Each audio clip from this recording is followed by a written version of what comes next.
يا أيها الناس إنا خلقناكم من ذكر وأنثى وجعلناكم شعوبا وقبائل لتعارفوا إن أكرمكم عند الله أتقاكم۔ اسٹیج پر بیٹھے ہوئے معقر علماء کرام اور معزز سامعین حضرات جو ہندوستان کے گوشے گوشے اور چپے چپے سے تشریف لائے ہوئے ہیں، آل انڈیا اہل حدیث کانفرنس جو 35ویں آپ جو اس میں سماعت فرما رہے ہیں، اس میں شرکت کیے ہوئے ہیں، اس کا موضوع جو رکھا گیا ہے احترام انسانیت اور مذاہب عالم، یہ اپنے نوعیت کا بڑا حساس موضوع ہے اور تمام خطباء نے اسی موضوع پر گفتگو کی ہے۔ اللہ تبارک و تعالیٰ نے ساری انسانیت کو ایک کنبے سے، ایک قبیلے سے، خاندان سے جوڑا ہے۔ آپ اس بات کا اندازہ قرآن کی اس آیت سے لگا سکتے ہیں جو میں نے خطبے کے بعد آپ کے سامنے پڑھی ہے۔ اس کے اندر اللہ تبارک و تعالیٰ نے ساری دنیا کے انسانوں کو آپس میں بھائی بھائی قرار دیا ہے۔ بتایا یا ایھا الناس انا خلقناکم من ذکر و انثی، اے لوگو، ساری کائنات کے انسانوں کو مخاطب کر کے کہا کہ اے ساری دنیا کی مانو ذاتی، اے انسانوں، ہم نے تم کو ایک مرد اور ایک عورت سے پیدا کیا ہے اور ہم نے تمہارے شعبے اور قبیلے بنا دیے ہیں، اور اس کی وجہ یہ ہے کہ لتعارفوا، تاکہ تم ایک دوسرے کو پہچان سکو۔ تو یہ کہا کہ یا ایھا الناس انا خلقناکم من ذکر و انثی، ہم نے ساری انسانیت کو، سب کو ایک مرد اور ایک عورت سے پیدا کیا ہے۔ تم سب کا باپ ایک ہے، تم سب کی ماں ایک ہے، تم سب کا باپ آدم اور تم سب کی ماں ایک حوا، جس کو آپ آشو کہہ لیں، ہیووتی کہہ لیں، شتروپا، تم سب ایک ہی باپ کے اور ایک ہی ماں کے بیٹے ہو، یعنی تم سب آپس میں بھائی بھائی ہو۔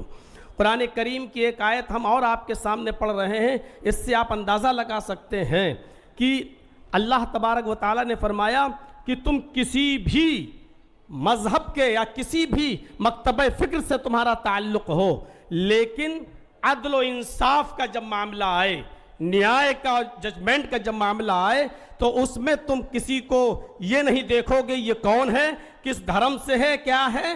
آپ اس بات سے اندازہ لگا سکتے ہیں انسانیت اس وقت تک برقرار نہیں رہ سکتی ہے جب تک کہ دنیا کے اندر عدل نہ ہو، جب تک کہ ہم عدل سے کام نہ لیں۔ فرمایا وَلَا يَجْرِمَنَّكُمْ شَنَآنُ قَوْمٍ عَلَىٰ أَن لَا تَعْدِلُوا، صاف لفظوں میں فرمایا کہ اے لوگوں، کہیں ایسا نہ ہو تمہیں کسی قوم کی دشمنی اس بات پر تمہیں مجبور نہ کر دے کہ تم اس کے ساتھ انصاف نہ کر سکو۔ انصاف ہر حال میں کرنا ہے، چاہے وہ کسی بھی مذہب کا ماننے والا ہو۔ یہ نہیں دیکھنا ہے کہ یہ کون ہے، اس سے ہمارا تعلق قریبی ہے تو اس کے فیور میں فیصلہ کر دیا جائے۔ اسلام کی تاریخ کا اگر آپ مطالعہ کریں گے تو ایسے ایسے مناظر آپ کے سامنے آئیں گے کہ حضرت علی رضی اللہ تعالیٰ عنہ کے زمانے میں ایک یہودی مجرم ثابت ہو گیا اور اس کو کوڑے لگانا تھے، لہٰذا حضرت علی رضی اللہ تعالیٰ عنہ نے حکم دیا کہ اس یہودی کو کوڑے لگائے جائیں، اور کوڑے لگانے والا حضرت علی کا غلام تھا قمبر۔ اس نے کوڑے لگائے، کوڑے لگانے میں کنفیوز ہو گیا کہ ہم نے اس کو 9 کوڑے مارے ہیں یا 10 مارے ہیں، لہٰذا اس نے یہ سوچ کر کہ 9 ہی لگے ہوں گے، ایک کوڑا اور مار دیا۔ جب اس کو کوڑا لگ گیا تو پھر اس نے حضرت علی رضی اللہ تعالیٰ عنہ سے کہا کہ امیر المومنین، آپ کے خادم نے، آپ کے غلام نے ایک کوڑا مجھے زیادہ مارا ہے اور مجھے اس کا انتقام چاہیے۔ فوراً اسی وقت حضرت علی رضی اللہ تعالیٰ عنہ نے قمبر سے کہا کہ اے قمبر، ادھر آؤ اور دیکھو یہ یہودی کیا کہہ رہا ہے۔ قمبر نے اعتراف کیا کہ ہاں امیر المومنین، مجھے شک ہے، پتہ نہیں 9 مارے تھے یا 10، تو یہ سوچ کر کہ 9 ہی مارے ہوں گے، ایک اور میں نے مار دیا۔ مجھے اعتراف ہے اس بات کا کہ ہو سکتا ہے کہ ایک کوڑا زیادہ لگ گیا ہو۔ حضرت علی نے فرمایا اب تم کھڑے ہو جاؤ، اور اس یہودی سے کہا کہ کوڑا لو اپنے ہاتھ میں، اور اس یہودی سے کہا کہ اب تم اپنا انتقام لے لو، بدلہ لے لو، اور ایک کوڑا اس یہودی نے مارا حضرت علی کے غلام۔ میں کہنا یہ چاہتا ہوں انسانیت اسی وقت محفوظ رہ سکتی ہے، اس کا تحفظ اسی وقت ہو سکتا ہے جب آپ عدل سے کام لیں گے، اور جہاں عدل و انصاف ختم ہوا وہاں انسانیت بھی مجروح ہوگی، انسانیت کا بھی خون ہوگا۔ اس لیے ہر حال میں اگر آپ یہ چاہتے ہیں کہ انسانیت مجروح نہ ہو، انسانیت محفوظ رہے، تو آپ کو عدل و انصاف قائم کرنا ہوگا، اور جتنا زیادہ عدل ہوگا دنیا میں اتنا ہی زیادہ امن ہوگا۔ آپ کو شاید یاد ہوگا حضرت علی رضی اللہ تعالیٰ عنہ نے بھی ایک یہودی کے خلاف مقدمہ دائر کر دیا تھا قاضی شریح کی عدالت میں کہ میری ایک زرہ ایک یہودی کے پاس ہے، اور جب یہودی کو پیش کیا گیا تو یہودی نے کہا وہ زرہ میری ہے۔ حضرت علی سے کہا گواہ پیش کرو۔ حضرت علی نے جو گواہ پیش کیے تھے شرعی اعتبار سے ان گواہوں کی کوئی حیثیت نہیں تھی۔ قاضی شریح نے امیر المومنین حضرت علی کے خلاف فیصلہ سنایا، یہ کہتے ہوئے کہ اے علی، آپ نے جو گواہ پیش کیا ہے وہ آپ کا بیٹا ہے، اور شریعت محمدی کے اندر بیٹے کی گواہی باپ کے حق میں تسلیم نہیں کی جاتی ہے۔ اے علی، آپ نے دوسرا گواہ اپنا غلام پیش کیا ہے، غلام کی گواہی بھی مالک کے حق میں، آقا کے حق میں قبول نہیں کی جاتی ہے، لہٰذا یہ زرہ کا مالک یہودی ہے۔ حضرت علی کے خلاف فیصلہ سنایا۔ یہ عدل، یہ انصاف ہمیں یہ بتلا رہا ہے کہ جب اس طریقے کا عدل تھا، جب اس طریقے کا انصاف تھا، تو انسانیت چین اور سکون کا سانس لیتی تھی۔ یقیناً آج عدل و انصاف ہمارے معاشرے سے ختم ہوتا چلا جا رہا ہے۔ وہ ملک شام کا وہ واقعہ بھی ہمارے اور آپ کے سامنے آنا چاہیے کہ حضرت عمر فاروق جب ملک شام گئے تو ایک 12 سال کے یہودی بچے نے عمر ابن عاص کے بیٹے کے خلاف شکایت کی کہ امیر المومنین، ہمیں عمر ابن عاص کے اس بچے نے، عمر ابن عاص کے اس یہودی نے کہا کہ عمر ابن عاص کے بیٹے نے ہمیں کو کوڑا مارا ہے، میرا گھوڑا اس سے آگے نکل گیا تھا ریس میں۔ حضرت عمر فاروق نے یہ سنا تو فوراً غصے سے لال پیلے ہوئے حضرت عمر ابن عاص سے کہا کہ یہ کیا ہو رہا ہے۔ فوراً بلایا گیا، بیٹے نے، عمر ابن عاص کے بیٹے نے اپنا جرم کا اقبال کیا اور اس یہودی بچے سے کہا کہ تو بھی اپنا انتقام لے لے۔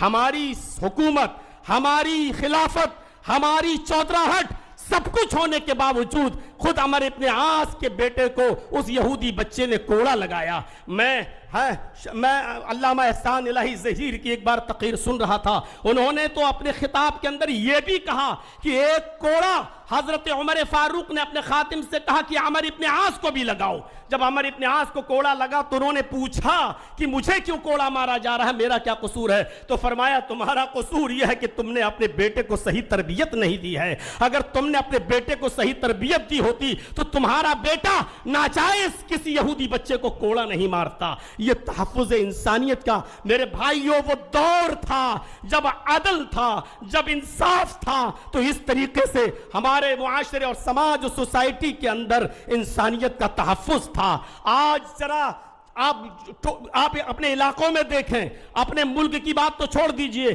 کسی ایک چھوٹی بستی کے اندر بھی آپ کو عدل کے یہ نمونے نہیں ملیں گے، عدل کی یہ چیزیں آپ کے سامنے نہیں آئیں گی۔ قرآن کریم تحفظ انسانیت کے سلسلے میں اتنی عظیم بات کہتا ہے۔ میں جانتا ہوں جن لوگوں نے دیگر ادیان کا مطالعہ کیا ہوگا ان کو اچھی طریقے سے معلوم ہوگا کہ اس طریقے کی کوئی بات دوسرے مذہب میں اس کا عشر بھی نہیں ملے گا، 10واں حصہ بھی نہیں ملے گا۔ من قتل نفسا بغیر نفس او فساد فکأنما قتل الناس جميعا، جس نے کسی ایک انسان کو قتل کر دیا، نفس واحد کا قتل کیا، ہندو مسلم کی قید نہیں، کسی ایک انسان کو اگر قتل کر دیا تو قرآن کہتا ہے، یہ ہمارے اسلام کے اصول اور ضابطوں میں شامل ہے، صاف طور پر اللہ تبارک و تعالیٰ نے فرمایا کہ اس قاتل کو یہ جان لینا چاہیے کہ وہ صرف نفس واحد کا قاتل نہیں ہے، وہ ایک انسان کا قاتل نہیں ہے۔ فَكَأَنَّمَا قَتَلَ النَّاسَ جَمِيعًا، وہ ساری انسانیت کا قاتل ہے۔ ذرا تصور کریں، اس سے اگر مسئلے نکالیں تو بہت کچھ نکالے جا سکتے ہیں۔ ایک انسان کا قتل، پوری دنیا کی انسانیت کا قتل، یعنی اگر آپ نے کسی ایک انسان کو اس کی ماں کی گالی دے دی تو آپ اس اکیلے کو گالی نہیں دے رہے ہیں، پوری ساری کائنات کی انسانیت کی ماں کو آپ گالی دے رہے ہیں۔ اگر آپ نے کسی ایک انسان کو ستایا تو ساری کائنات کے انسانوں کو آپ ستا رہے ہیں۔ یہ ہے اسلام کا تحفظ انسانیت کا نظام۔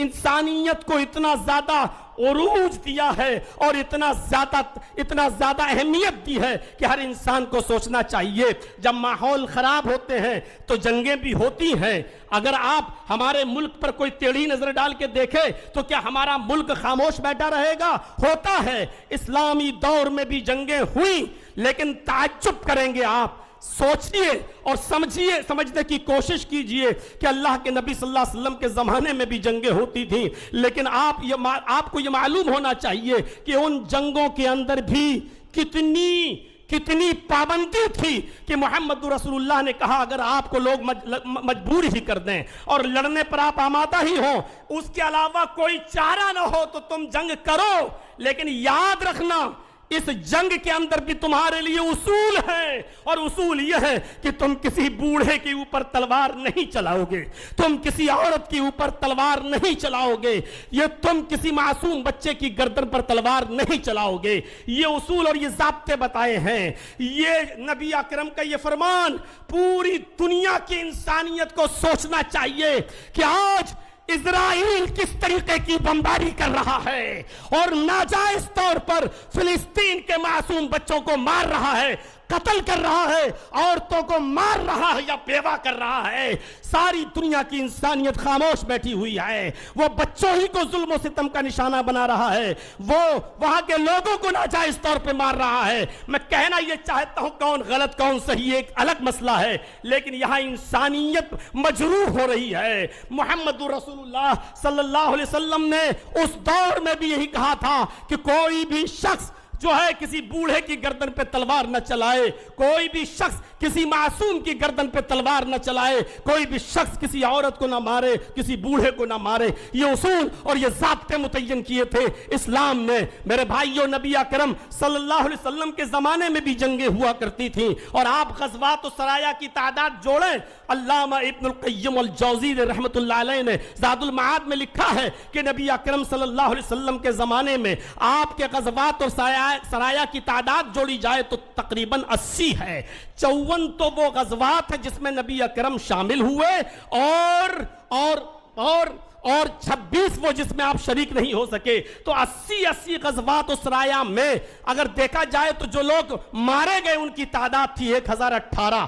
80 جنگوں میں وہ بھی غیر مسلم اور مسلمان دونوں کو جوڑا جائے 1018. اگر 80 سے ڈیوائیڈ کر دو تو 13-14 بھی ایک جنگ میں نہیں پڑ رہے ہیں. تو یہ تھی تحفظ انسانیت کا میرے بھائیوں ایک معیار جو اسلام نے متعین کیا ہے. اللہ تبارک و تعالیٰ سے دعا ہے کہ بار الہ ہماری خطاؤں کو معاف فرما کر ہمیں انسانیت کے تحفظ کی بقا کے لیے ہمیں کوشش کرنے والا بنا دے. وما علینا الا البلاغ المبین.